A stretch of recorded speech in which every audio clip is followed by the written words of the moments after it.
بسم اللہ الرحمن الرحیم۔ السلام علیکم دوستو، دنیا بھر کی خبروں میں آج آپ سنیں گے، لیکن اس سے پہلے اگر ہو سکے تو لائک اور سبسکرائب کا بٹن ضرور دبا لیں۔ شکریہ۔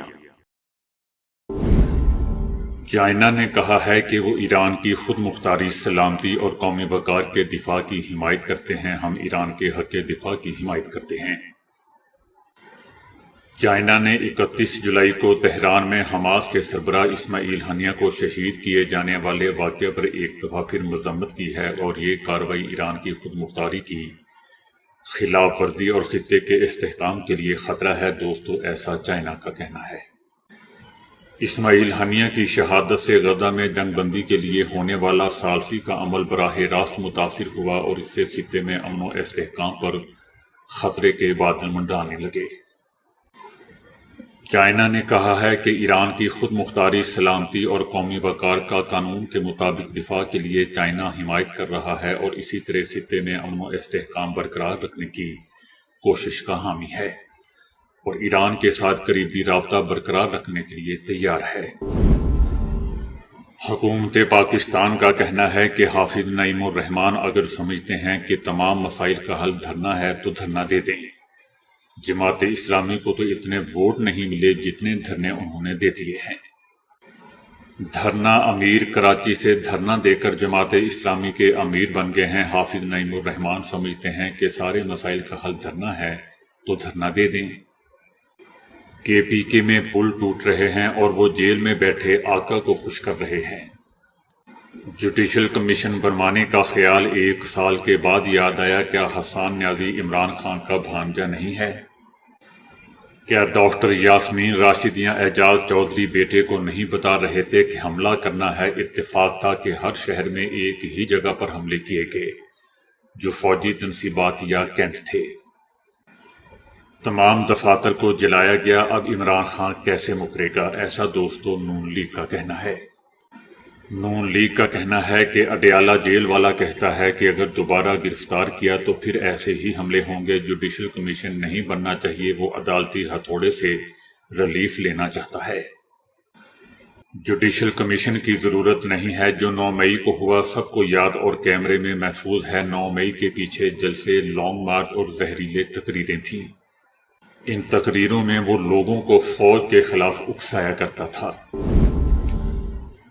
ایران اور حزب اللہ لبنان کے جوابی حملوں سے صہیونیوں کی یہ تشویش نہ صرف صہیونی حکومت کے ذرائع ابلاغ میں ہے، بلکہ مقبوضہ فلسطین میں صہیونی زندگی کے تمام پہلوؤں میں نمایاں ہے، اور اس کے ہر سطح کے حکام اور صہیونیوں کے عوام کے ذہنوں پر قبضہ کر رکھا ہے۔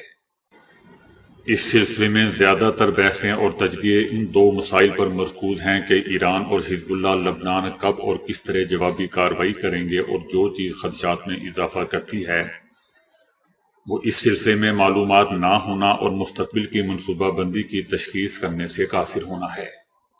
اسرائیل حکومت کا کہنا ہے کہ اسرائیل میں کسی کو بھی حزب اللہ کے حملے کے وقت کا علم نہیں ہے، اور نہ ہی اس کے بارے میں کوئی اطلاعات ہیں، اور نہ ہی اس کی کوئی علامات ظاہر ہو رہی ہیں۔ اسرائیل کو سخت اور دشوار دنوں کا سامنا ہے، اور اس کی وجہ یہ ہے کہ وہ ایران کے ممکنہ رد عمل کا انتظار کر رہا ہے۔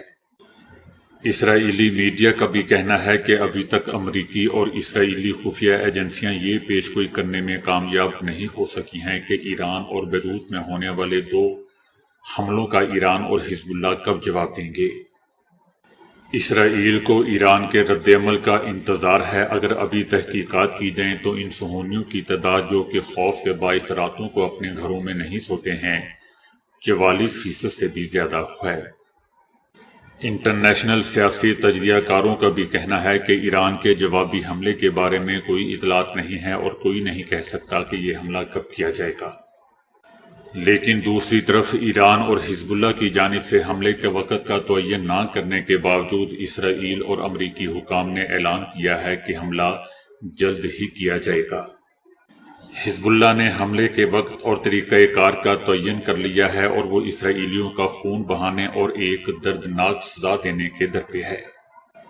بعض صہیونی تجزیہ کاروں کا خیال ہے کہ حملے کا وقت 13 اگست ہے، جو کہ یہودیوں کے سالانہ روزے کا دن ہے۔ کئی تجزیہ کاروں کا خیال ہے کہ ایران اور حزب اللہ حد ممکن اسرائیلی حکومت کو انتظار اور پریشانی کی حالت میں رکھنا چاہتے ہیں۔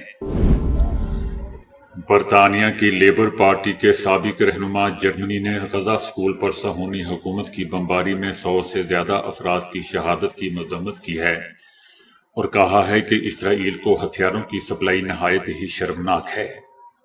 ان کا کہنا تھا کہ ہم خود مختار ممبران پارلیمنٹ اسرائیل کو ہتھیار بھیجنے کے قوانین پر نظر ثانی کے لیے مختلف طریقوں سے حکومت پر دباؤ ڈالیں گے اور اس کا سلسلہ جاری رکھیں گے۔ اس برطانوی ممبر پارلیمنٹ کا کہنا ہے کہ اسرائیلی وزیر اعظم نیتن یاہو کو گرفتار کرنے کے عالمی عدالت کے حکم پر برطانیہ کے اعتراض کو حکومت پر دباؤ ڈال کر واپس لے لیا گیا ہے۔ ان کا کہنا تھا کہ انٹرنیشنل کورٹ آف جسٹس اسرائیل کو قتل عام کا ملزم قرار دے چکی ہے اور اس کے باوجود برطانوی حکومت اس پر پابندی عائد کرنے سے پرہیز کر رہی ہے۔ پاک فوج نے سابق D G I S I lieutenant general Faiz Hameed کو فوجی تحویل میں لے کر ان کے خلاف کورٹ مارشل کی کارروائی شروع کر دی۔ آئی ایس پی آر نے کہا ہے کہ سپریم کورٹ آف پاکستان کے احکامات پر ٹاپ سٹی کیس میں لیفٹیننٹ جنرل ریٹائر فیض حمید کے خلاف شکایات کے ازالے کے لیے پاک فوج کی جانب سے تفصیلی تحقیقات کی گئیں۔ تحقیقات کے بعد لیفٹیننٹ جنرل فیض حمید کے خلاف پاکستان آرمی ایکٹ کے تحت مناسب کارروائی کا آغاز کیا گیا ہے۔ آئی ایس پی آر کا کہنا ہے کہ جنرل فیض حمید نے ریٹائرمنٹ کے بعد متعدد مواقع پر پاکستان آرمی ایکٹ کی خلاف ورزی کی، اس حوالے سے فیلڈ جنرل کورٹ مارشل کا عمل شروع کیا جا چکا ہے اور لیفٹیننٹ جنرل فیض حمید کو فوجی تحویل میں لے لیا گیا ہے۔ فوجی ذرائع کا کہنا ہے کہ فوج کے کڑے ترین احتساب کے عمل کا کوئی ثانی نہیں ہے۔ آج ایک بار پھر ثابت ہو گیا کہ فوج ایک منظم ادارہ ہے اور ہمیشہ اپنے تگڑے انٹرنل میکانزم کی وجہ سے جانا جاتا ہے، جس کی مثال ماضی میں ہمیں بارہا دفعہ ملتی رہی ہے۔ 9 مئی کے واقعات کے بعد بھی پوری قوم نے دیکھا کہ کیسے فوج کا یہ احتساب کا کڑا عمل حرکت میں آیا اور انتہائی تیزی کے ساتھ چند ہی دنوں میں متعلقہ اور ذمہ دار لوگوں کو سزائیں سنا دی گئیں۔ آئی ایس پی آر کا کہنا ہے کہ اسی طرح پہلے بھی کئی سینئر افسران کو آرمی رول اور کوڈ آف کنڈکٹ کی خلاف ورزی پر سخت سزائیں دی جا چکی ہیں۔ لیفٹیننٹ جنرل ریٹائرڈ فیض حمید کے خلاف قانونی چارہ جوئی کی گئی ہے، یہ اسی سلسلے کا شاخسانہ ہے۔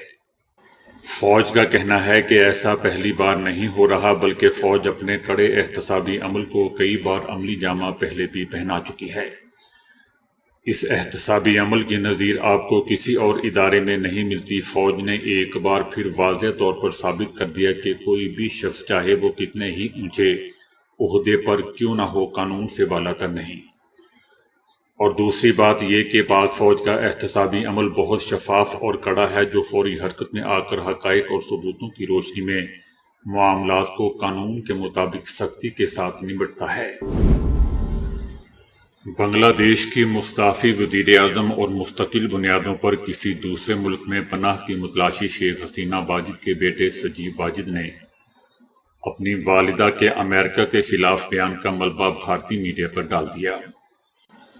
حسینہ واجد کی نہ ہونے والی والی تقریر کے حوالے سے بھارتی میڈیا پر ایک رپورٹ شائع ہوئی تھی۔ اس رپورٹ میں دعویٰ کیا گیا تھا کہ حسینہ واجد مستعفی ہونے سے پہلے اپنی آخری تقریر میں عوام کو امریکی سازش سے آگاہ کرنا چاہتی تھی کہ فضائی اڈہ بنانے کے لیے جزیرہ نہ دینے کی پاداش میں ان کی حکومت ختم کر دی گئی۔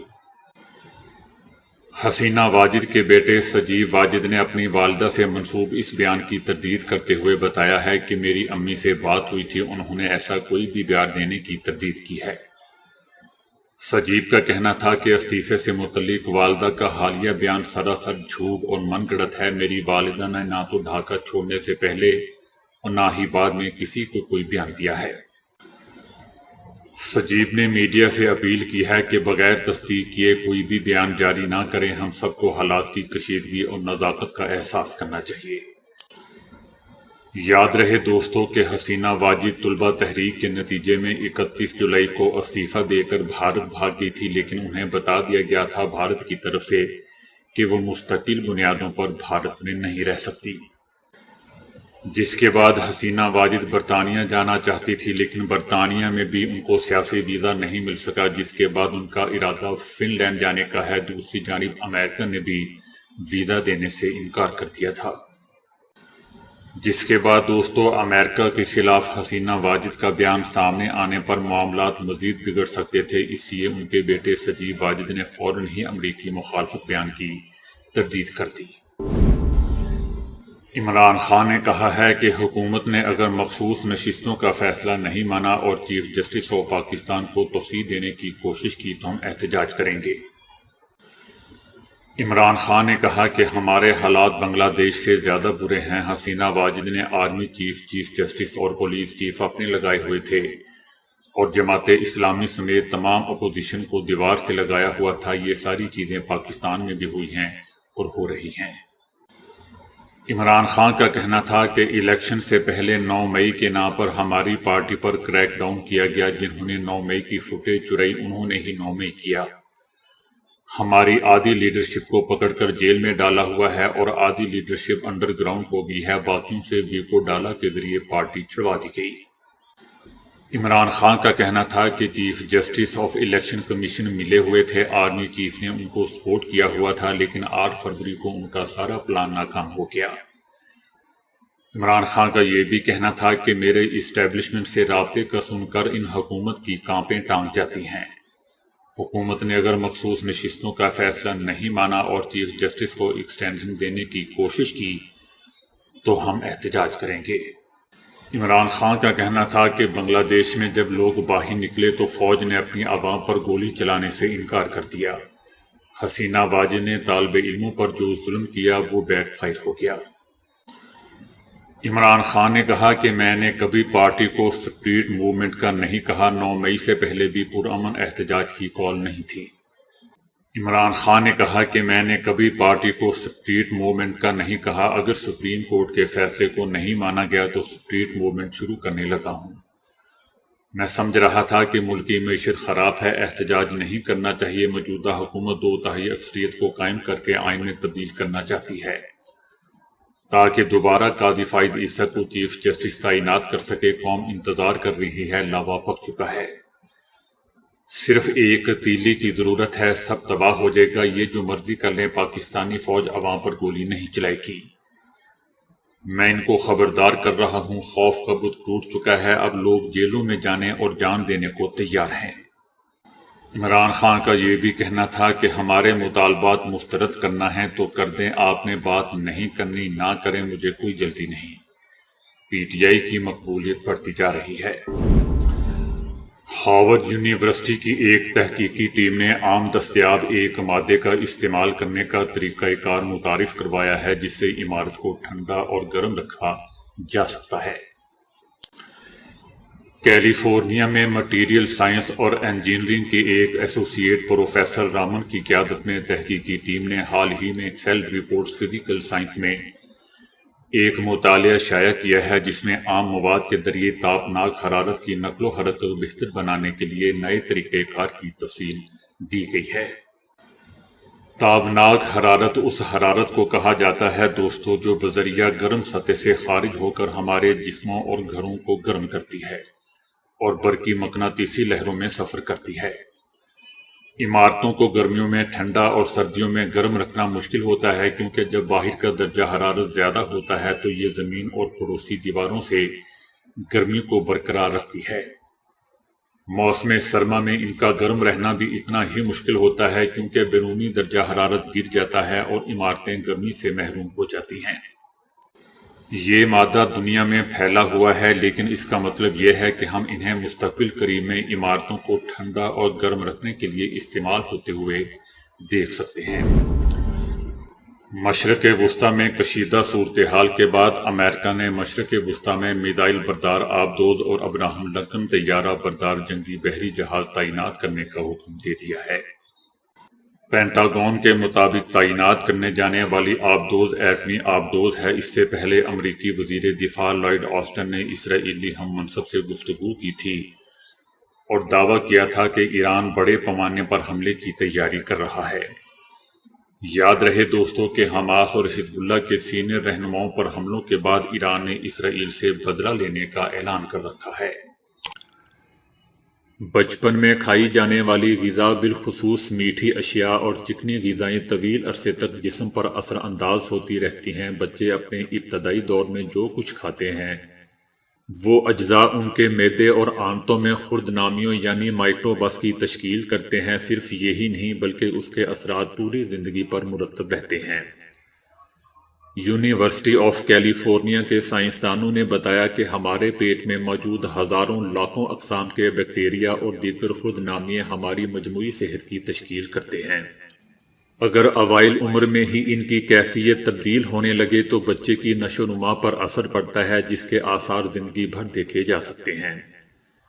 انسانی جسم میں لاتعداد اقسام کے پیراسائٹس اور بیکٹیریا پائے جاتے ہیں اور ان کی اکثریت آنتوں اور معدے میں رہتی ہے۔ یہ غذا کے ہاضمے، جسم کو بیماریوں سے روکنے، وٹامن اور دوائیوں کی تاثیر میں اہم کردار ادا کرتے ہیں۔